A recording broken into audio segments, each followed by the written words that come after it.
Pick up a holiday brochure and the word Barbados is usually followed by tropical island paradise. Well, that's become a cliché. Just a few decades ago, Barbados was the reserve of the upper classes and wealthy elite. And even though most of the Caribbean no longer comes under the heading once in a lifetime, Barbados still offers a holiday experience that's a notch above some of its neighbours. It's also terribly British, thanks to over 300 years of colonisation. The liveliest tourist places like Rockley, Worthing and Accra Beach are all on the south coast, not far from St Lawrence Gap.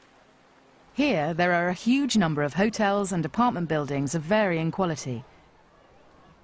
As in most of the Caribbean, the typical type of accommodation for holidaymakers is all-inclusive. Standards in hotels across the golden sand beaches of the west coast are high, and you can often expect thrown-in activities such as surfing lessons and lazy sails out into the Caribbean Sea for a spot of snorkeling. If you're lucky, you may even get to feed a turtle. Just 20 minutes of driving across the island will take you to the east coast, well worth a look. It's a favourite with independent travellers as the least developed area on the island with a rugged coastline that's pounded by the Atlantic. The results are pretty spectacular. The nearest thing Barbados has to a city is its capital, Bridgetown, but one of the first things you'll notice is how small it is.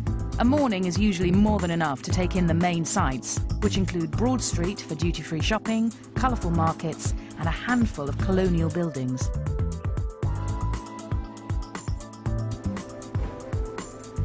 For foodies, Bridgetown is also probably the best place to sample the local Bajan fare. This is primarily seafood. Snapper dorado and dolphin fish are some of the most popular. But it's flying fish that dominates the menus. Make sure you give it a try. Across the island, you'll see the sugar plantations, a legacy of the British colonial slave trade era.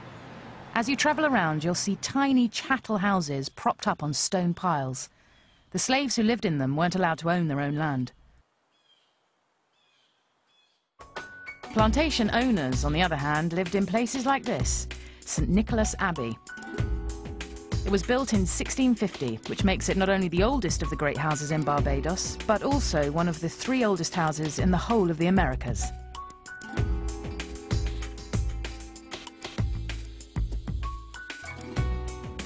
Right in the middle of the island, there's a complex of limestone caves with underground streams, caverns and waterfalls. This is the most popular attraction on Barbados. Harrison's Cave was written about in 1796 by an English doctor called George Pinkard. But it went largely unexplored until around 40 years ago, when the full, spectacular extent of the cave system was recognised. Kids and geology buffs alike get a real kick out of the fun visitor experience on offer here. Barbados is hitting the new decade looking as attractive a holiday proposition as it ever was. The beaches, hotels and attractions still pull in the punters, but it's the locals that continue to get the nod as the island's best feature. So if you haven't already, perhaps now's the time to see it for yourself.